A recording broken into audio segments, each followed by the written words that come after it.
there's lots in the UK media about millionaires disappearing to Spain.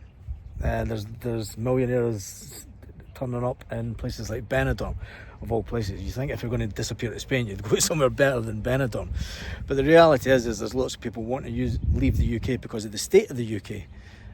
On the other hand, there's people that would rather live homeless in Spain than return to the UK. And I'm going to talk to Mike about his experience of being homeless in Spain over the last 2 years. Not about his background, but how that this is more than likely a better option than going back to the UK for you, isn't it? Absolutely. Hi Mike. Hi Barry. I've videoed you before. Indeed, we spoke about times, yeah. We've met a couple of times. You're obviously here in Torrevieja in Spain, and you're homeless. I am indeed. Trapped by circumstances. Trapped by circumstances. Yeah, it's... Is it a better option than... I mean, because I know that you've had a lot of people say, we'll help you get back to the UK and everything over the years. Yeah. It's not that my circumstances are not that easy. I can't just up and go back to the UK. I'd love to, but certainly in winter, you'd rather be homeless in Spain than in the UK. I mean, if you're talking about the temperature being kind of hovering around 0 back in the UK, or being, it's still 20 degrees some days, even in bloody December or January. It might get a little bit cooler in January and February. It can get a little bit bordering on cool. I'm not sure I was ever cold this last winter. No. But I was the wrong side of comfortable a couple of times. How are you coping with the... I mean, everyone's going on about the extreme temperatures that Spain's having just now. How are you coping with that? It's difficult. The options are to stay inside in a tent that's like a greenhouse. Yeah. Or to come outside where you can get a bit of breeze and it feels cooler, but you end up... This is just one day. I sat talking with a chap yesterday, a bloke called Sean came around and we had a chat. This is more or less all just from one day. Yeah. I stay out of the sun generally, but it's that choice of feeling cooler but damaging your skin with possible health consequences down the line, or lying on a bed sweltering your bits off, and when you get up and you can see an outline of where you've laid from where the sweat is on the bed. Trying to stay low because it's cooler low down. We get that in the house, so you're not alone just sweating on your bed. I mean, we get that, and we're indoors. When I moved into one of my apartments early on, I wondered what all these watermarks on like lampshades and cushions and covers and I quickly realised once we got to summer that it's just how you are at humidity, isn't it? But you learn, you adapt, you learn. Open both doors on the tent, create a through draft. Yeah. I've got a fan going in there when I'm in there from the solar panel. Got to have an EcoFlow, folks. This is my advert for EcoFlow. You've got to get an EcoFlow. It doesn't have to actually be an actual EcoFlow. It could be a Bluetti or a Jackery or something similar. Yeah. A solar power station that stores the power. Yeah. Everyone should. When the power cut happened a month or two ago, you were fine. I didn't know about it for 3 or 4 hours. It's only other people fucking trying to get their phones to work that gave me a clue. But I've got a fan in there. I've got the through draft, and I'm spraying myself down with water, and the evaporation creates a cooling effect. Spray the bed as well. Yeah. You just got to adapt. It's difficult. The heat, it is hot. I'm not sure it's any hotter than any other summer, to be honest. I mean, maybe it's happened earlier in the it's all it's done. It's happened earlier this year. It's went right into August temperatures. I've survived these kind of temperatures last year, and this, I'll survive this. People will ask. I mean, you obviously get questions all the time on your own channel. Mike does have a YouTube channel, and I'll put the link as always in the description, and it'll be the first comment on this as well. But you do get a lot of negativity, and you'll get a lot of people saying, just making things up and surmising and I get the standard 3. I get the standard 3 assumptions that any homeless guy gets, and to be fair, I make the same assumptions myself. I don't have much to do with other homeless guys. Yeah. They're all either drunks. To be fair, there is. I mean, I think that people don't realise that there is a big homeless community in Torrevieja, isn't there? Absolutely. I've seen videos where you've walked past the squats in town, but there's also guys living in caves on the front. Yeah, yep.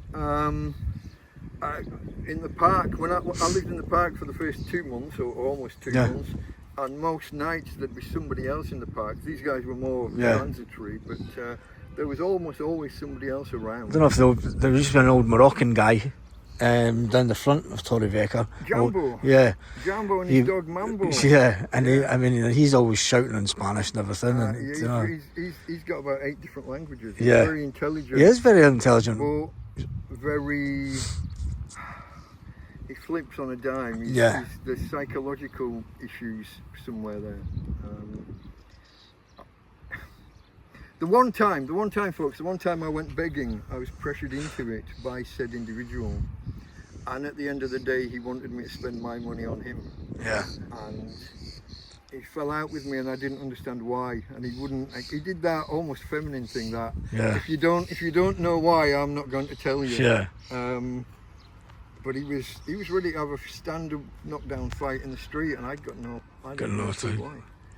People, like I said, homeless people, drink, drugs, or psychological issues. Yeah. Most of them. And I make those assumptions myself, so I can't argue against when other people make those same assumptions about me. I can only be myself. Yeah. Have a conversation with people, and they make up their mind where I am on that. Like a beer, don't get me wrong. And a friend's just brought me 12 beers. And another Barry's just brought me a litre of cold beer as well. Always appreciated. Thanks for that. That's all right. So like a beer, but I don't like it when people make that same assumption about me.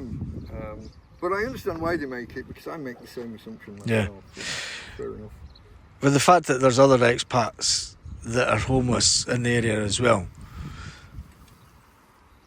I mean, I always feel that, I mean, I read a lot of the comments sometimes on your channel, and, you know, people can be really hurtful without knowing the full situation. Yeah. But the reality is, I mean, would you rather be homeless here than be living in the UK? On balance, I'd rather be back in the UK, I think, but I've been here 9 years, so I don't know what the UK is like now. Everybody tells me how it's changed and how it's different. Definitely changed. And how I maybe wouldn't like it back there the same anymore. But home is home. I do still have family. Yeah. I would at least qualify at some point for benefits. And considering if you got a dinghy over, you would get everything. You'd get a house and everything. That's what everybody. If I get you've no paperwork, so you get a good suntan and jump in a dinghy. Yeah. But you got to pay them 10 grand, haven't you? You got to do that. Or get your own kayak or something. Me and the dog in the kayak. Yeah. What I'm imagining. But no, I mean, seriously, I don't do doctors and hospitals and things. Never have done. But I'm not young anymore. Yeah. One day I will start needing things like that. Yeah. And I mean, in an emergency they'll treat you here, but other than that, you're supposed to have an external health insurance provider. Or you've got to be through the system, and I take it that you're not through the system. I kick myself for it, but I arrived in early 2016. Yeah. I arrived in the February, which means I was like 4 or 5 months before the Brexit vote. Yeah. And you're supposed to start all these processes after 3 months. Yeah. And I wanted to see how Brexit was going to work. Yeah. All that uncertainty, where's it going to go? And even after the vote, I still hesitated because it was clear as bloody mud. Yeah. How were the negotiations going to go? What was it going to mean? And by the time you've waited 6 months, a year, imagine walking into the National Police and saying, "Here I am, guys. I'm sorry I didn't bother before, but let's do this now." Yeah. How's that going to work out? That's not going to go well. So I hesitated, and it fits my personality as well. I am a procrastinator at heart. Always was, always will be. Maybe this lifestyle suits you then. Oh, I wouldn't go that far.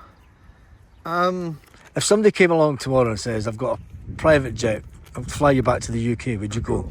Absolutely, I would go. I mean, you got to work out the logistics of where I'm going to stay. You've got to get me to my bank so that I can prove who I am and actually get my money. Just for anyone who doesn't know the story, I'm homeless here because my bank don't accept that I'm me. And for my protection, they're not giving me my money because we don't just hand your money to anybody. And the process they've given me is I have to walk into my branch of Santander, Spanish bank. I have to walk into my branch in England to prove who I am in order to get my money. And that is basically at the heart of the whole story of why I'm homeless. So I would have to get access to my money and sort of accommodation and all of that. And I'm sure if you, considering, I mean, I never like to get into the politics of the UK because I've never stayed there for 5 years. But you do have a lot of people that are just turning up in the UK and being put up in hotels. I've seen a lot of the YouTube videos out there. I mean, there's a lot of content out there of people being disgusted that the fact that these people are getting free money. But someone like you, you're saying that you'd have to go back and you'd have to go through. I mean, surely the government or the local authority would go something similar to you if you went back in that same route. You'd hope, wouldn't you? But there are like homeless veterans and stuff. Yeah, I know that. Yeah, I've worked with. There's people far more deserving than me who aren't getting help. I've worked with homeless charities for ex-vets back home, doing some work for them. So yeah, I know exactly how they feel. I think the UK, again, not wanting to go too deep dive into politics, but the UK's headed for a tipping point. Yeah. There's a potential for a kind of rivers of blood kind of situation where the masses stand up and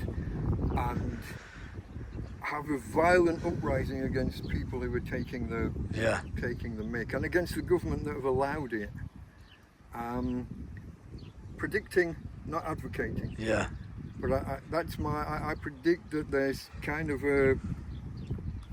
there's a groundswell, there's a tension amongst people. From what I can see, I'm only doing it from the news and from YouTube videos, but that's the sense I get. Again, does that mean that I would be better off just staying in Spain? Do I have a choice? I mean, one day they might just do the the immigration department thing and just kick me out. And they probably should. And if I was them, I probably would kick me out. I'd like to take some of my possessions and my dog with me. I don't want to be just booted out without anything. But I don't know that you get a say if these things happen. I don't know how you ever say you get in it. So that's another tension that I face. That living this life, I'd love to get the paperwork straight and do things properly, but I hesitated way back, and there's a bit of a change. I've noticed a change in attitude from you from a couple of years ago when I first met you. You think? Yeah, there is. You've softened a bit. Okay.